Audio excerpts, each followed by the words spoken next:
Appreciate you being here. I tip my hat to Coach Trader, his staff, and their team. Beautiful afternoon for a ball game.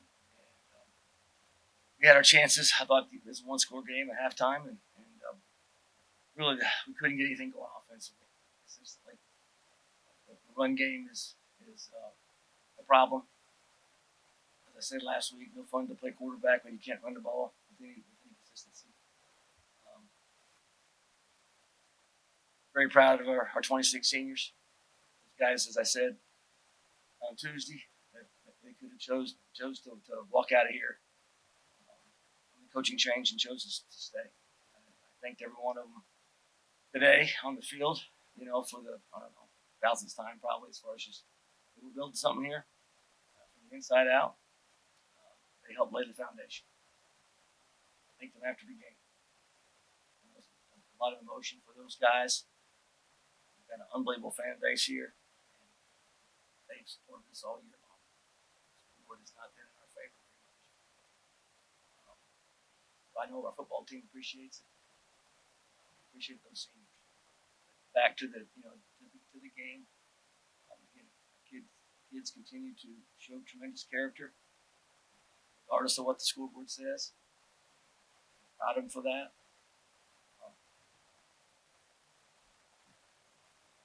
That I'll open up for questions.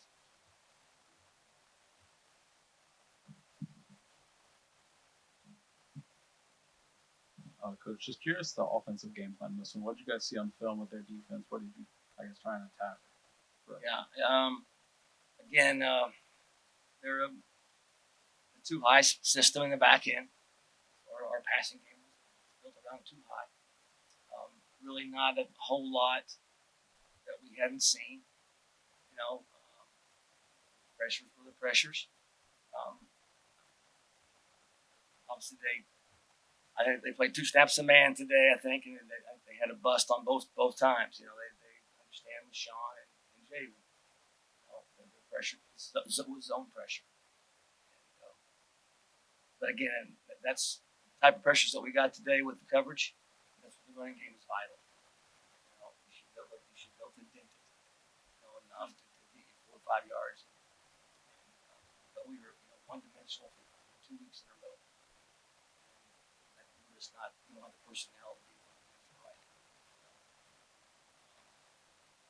So back to the game plan. There's a couple calls you'd like to take back. Gotta feel pressure in the 4th down. Get a chance to make it a game. 7 maybe. 4th down, Grayson got pressure in his face. He had a little screen on. That's tough on the quarterback. So I think I answered your question there, Hunter, on it. But that's my thoughts. And it looked like you guys tried to go to Wookie there early in the 4th, and then Ely's kick return kind of delayed it a little bit. But talk about the decision to keep Loftus in the game. Yeah, I thought let's give Zach a chance, and where it wasn't total cleanup, and I said, hey, we were having trouble, handling 94 in there. He got maybe sacked, pressured us. I think it's number 94. Got him singled up on one of our guards, and we were having trouble with him. The pass rusher tried to trip him, chip him. And I said, look, let's go with Zach. There's a breakdown, and there's a running lane. It probably gives us our best chance to get out of the pocket. And create those people. Grayson is not quite as twitchy. That's kind of the thought process on it. Coach, with how many offensive linemen you had out today, upwards of maybe 7 or 8, how does that go into what kind of decision making, are you making with that? Yeah, I don't have the injury report right in front of me, but I know that Mason Bowers, I don't know if he played today. Jesse hasn't gone for 2 weeks now, and Tyler Gibson is playing tackle. I'm trying to think who else we're missing in there, but it's been been musical chairs, quite a little bit in there, in the O line and D line. And, um, playing a lot of guys. And I think that just bodes for building down the road. They're getting valuable experience.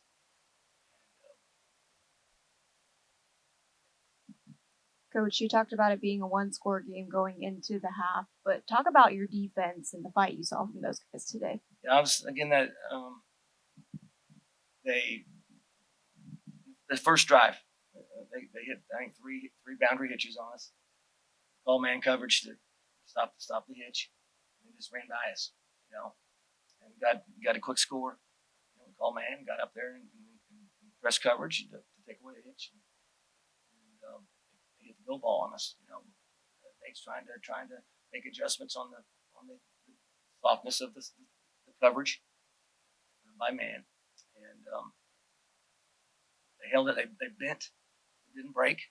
Obviously, they got their share yards, in the first half, but it's 7-0. I thought it should have been 7-7. It's probably just offense can finish a drive, and then the second half, again, the play that broke it open was the push wrinkle, and I was ready to call timeout. I said, look, Kurt, this is coming off halftime. And we roll our tush push defense out there. They're going to look and see it, talk about it at halftime. I said, so if anybody is even remotely not lined up exactly, if this guy's deep or his feet are switched, and you have any reservations, I'm burning a timeout. Just tell me. I said, this is when you're going to call your count. This is when you're going to call your double move off your tush push. And, lined up like they always do. And I didn't get the timeout called. They executed the play and broke the game open. Coach, you talk a little bit about like their creativity, setting up plays, building off that. We haven't seen a lot of that from your offense this year. Is there anything you would like to see different in that play calling, that I guess creativity side of things in these last two games? Well, to be honest with you, Hunter, I think there has been some things down offensively that have built off. We have moved Javen Nichols around quite a bit, off the backfield, fly sweeping, and he's a decoy. So I'm going to call you on that comment. But to your point, some of those things, those wrinkles that I'm talking about, but we don't hit them. And if we're 2nd and 10, or for whatever reason, so if you don't have a lot to show, you don't really see them. But from a coaching standpoint, the creativity stuff's there. We're so limited, in the run game. And so we're having that these last 2 weeks, we're trying to move the ball with throwing the ball, and we're just not built for that right now. And Deshaun and Javen and EJ, Derek Ely, there's some things there as far as to throw it, but you're just, we struggle up front,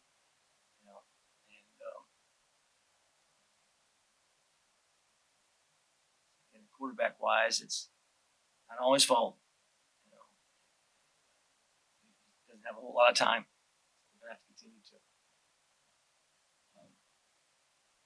coach him and see if we can't get the ball out quicker. Bright spots. Let's talk about Ely. Obviously, a big kick return from him.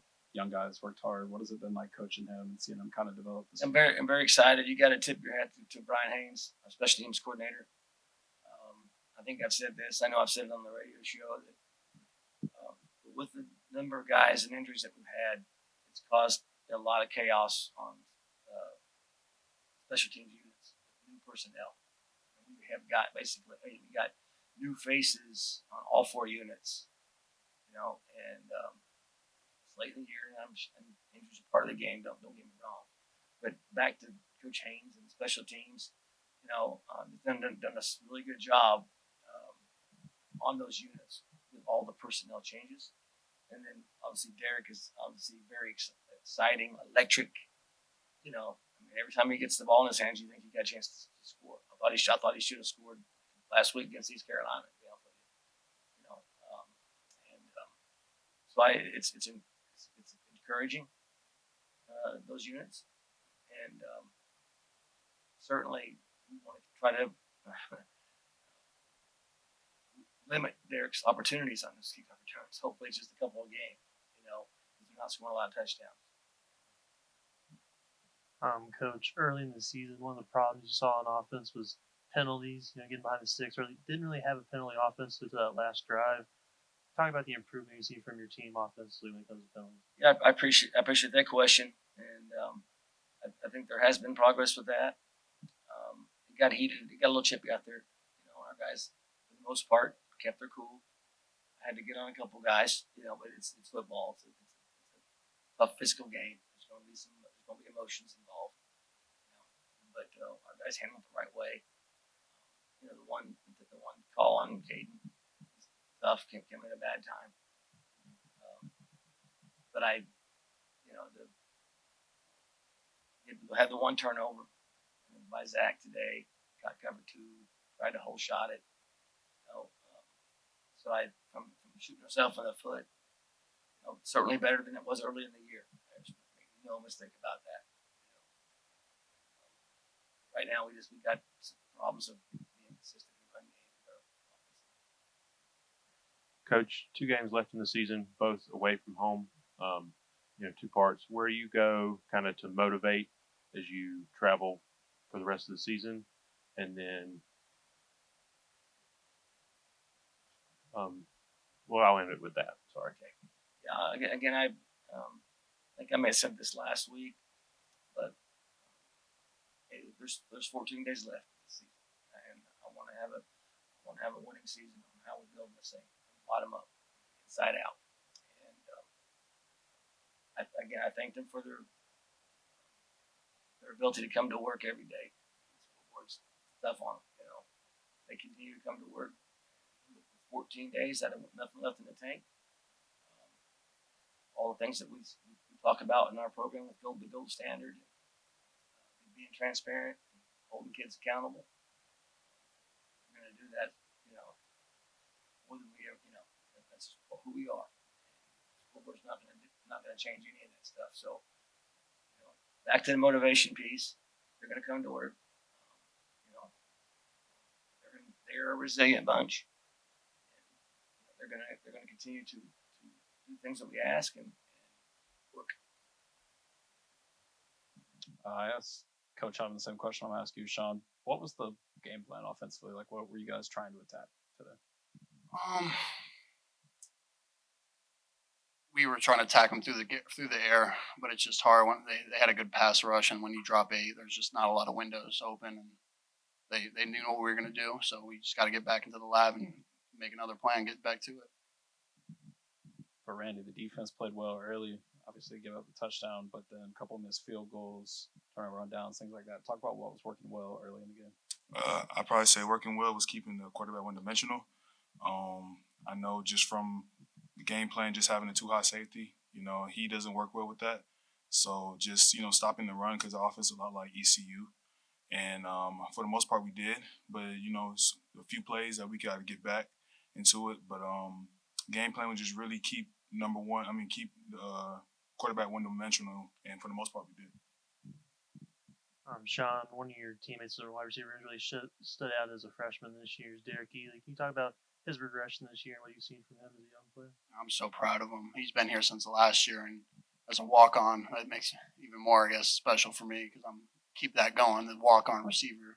Hopefully, the next 10, 20 years, we just keep producing walk-on receivers. But good buddy. We after Jaden McCowan went down, he was my roommate, and I kind of of course I can't kick off return, but I kind of taught him how to prepare for games, kind of get everything ready to go, get organized, just have your tests ready to go, filled out. I just tried teaching him as much as I could, and hopefully teach the next guy. Sean, I just want to ask you about Loftus. We've seen some highs and lows from this season, but how do you guys kind of, keep him level-headed knowing that the offense isn't going? You just got to communicate with him, just talk to him a bit. Of course, I can't do what he does. You got to see the whole field with about four people, big people coming at you. So you got to respect. He doesn't have a lot of time sometimes too. So you just got to look at the film. We got iPads on the sideline, so let him see what he sees, and then let's go back on the next drive and figure it out.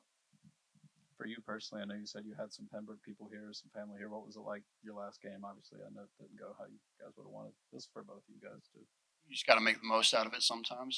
It's weird. I just take pictures of like the small things, like the breakfast. I had the same breakfast every game, so just take a picture of that, kind of remember it.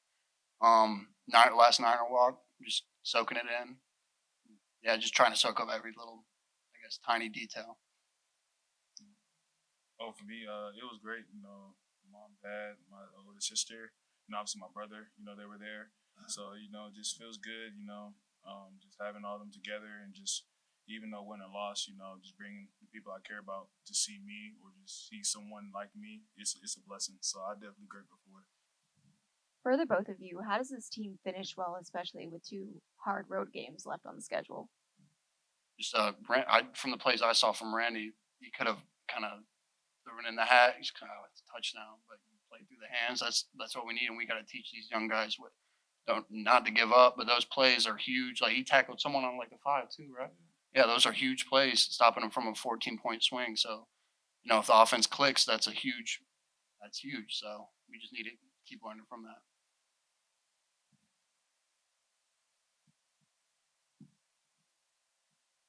Thank you guys so much this year.